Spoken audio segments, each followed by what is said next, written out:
Right, ready to go on the little train? Ready to go on the little train?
We ask all passengers to remain seated for the duration of the ride and not to lean on the sides of the train, as this may cause it to stop suddenly.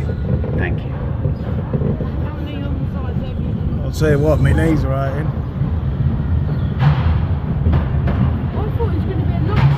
Railway. I'm Andy, your guide today, and I'm joined by Ray Middlesworth. Hi, Ray. Hi. I worked here as an engineer for 27 years, keeping the trains running. But not just any old trains. This unique narrow gauge railway was designed to carry mail, not people. So if you're feeling a little cramped, that's why. And although we have a driver today, the original mail trains were driverless. It was a huge network of automated electric trains running right under central London, carrying mail between main railway stations and sorting offices much faster than along the congested streets above our heads. And it's amazing to think construction of the railway began as far back as 1914, with the tunnels dug by hand. Work was put on hold during the First World War, but when the railway finally opened in 1927, it cut the journey time across London from a few hours to just 30 minutes. It was an engineering marvel.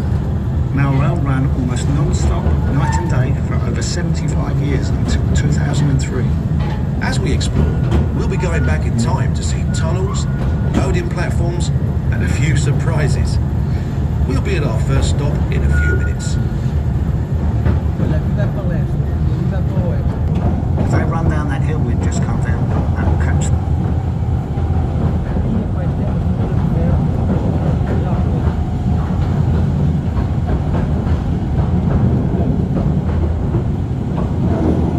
The platform you're about to see looks much as it did on the day it shut down in 2003.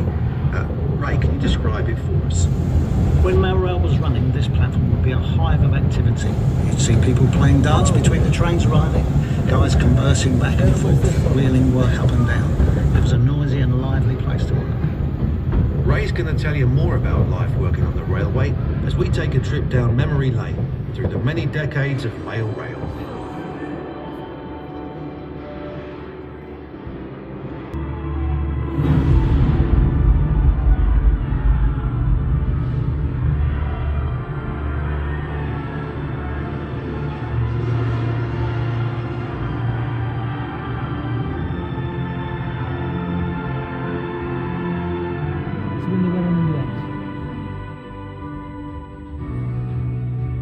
The railway was bombed several times.